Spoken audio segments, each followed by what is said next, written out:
Elijah versus the prophets of Baal.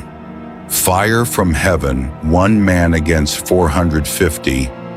Only one prayer was answered. What happened on Mount Carmel was more than a confrontation. It was the moment when a nation discovered that silence can be louder than idols, and that one voice aligned with God is stronger than a crowd aligned with deception. Before we begin this journey into one of the most dramatic moments in Scripture, take a moment to like this video, share it with someone who needs encouragement, and subscribe to the Bible Project YouTube channel so you never miss any of our Bible stories brought to life. Now, let's go to Mount Carmel. The land was thirsty. The sky had not broken in 3.5 years. Streams had turned into memories. The soil had cracked like broken pottery. But the real drought was spiritual. Israel had forgotten their God.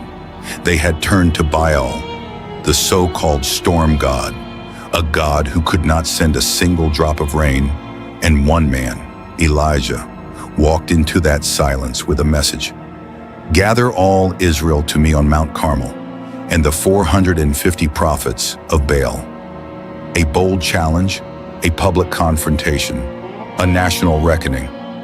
At dawn, the people climbed Carmel's rugged slopes, uncertain, divided, curious. On the mountain stood 2 altars, both empty, both waiting. Elijah turned to the crowd and asked, "How long will you waver between 2 opinions? If the Lord is God, follow him. If Baal is God, follow him." No response. Their silence revealed their confusion. So Elijah proposed something undeniable, a test no one could manipulate. Let the God who answers by fire be God. The crowd agreed. The prophets of Baal smirked. They were many. He was one. But heaven does not measure strength by numbers. The prophets of Baal chose their bull. They cut it, placed it on the wood, and began to chant, "Baal, answer us." Their voices echoed across the mountain. Their dances grew wild, their rituals frantic. Hours passed, still nothing.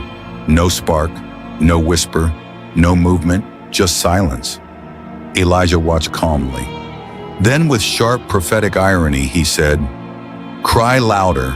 Perhaps he is meditating, or busy, or traveling, or maybe he's asleep and needs to be awakened."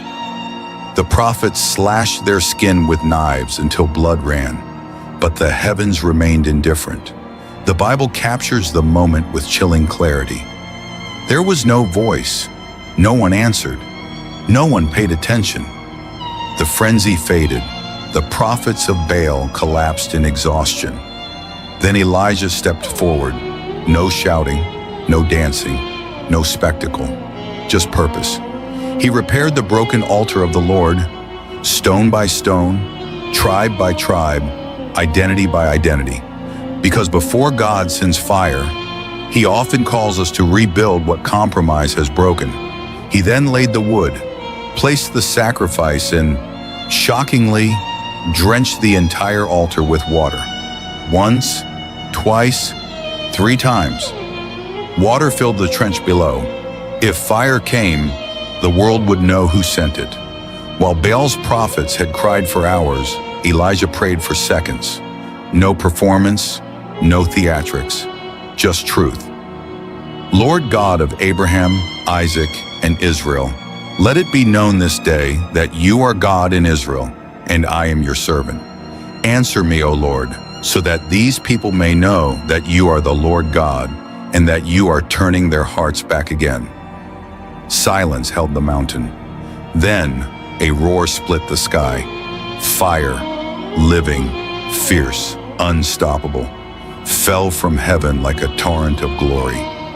It struck the sacrifice, consumed the wood, burned the stones, lapped up the water in the trench, and left the ground scorched. A fire no man could ignite, a fire no idol could counterfeit, a fire that left no doubt. The crowd fell on their faces crying, "The Lord, He is God. The Lord, He is God.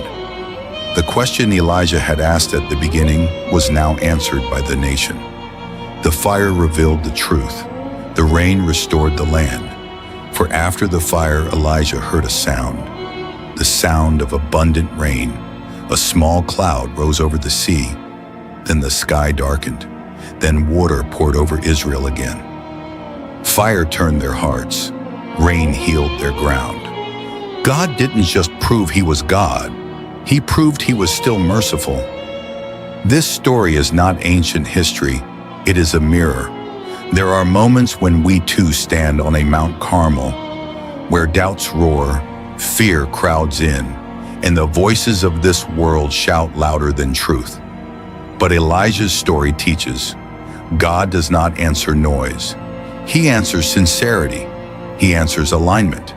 He answers a heart returned to him. One honest prayer from one faithful heart still calls fire from heaven. Thank you for watching this retelling of Elijah versus the prophets of Baal. Fire from heaven. If this story strengthened your faith, please like this video, share it with someone who needs boldness, and subscribe to the Bible Project YouTube channel so more people can encounter Scripture brought to life.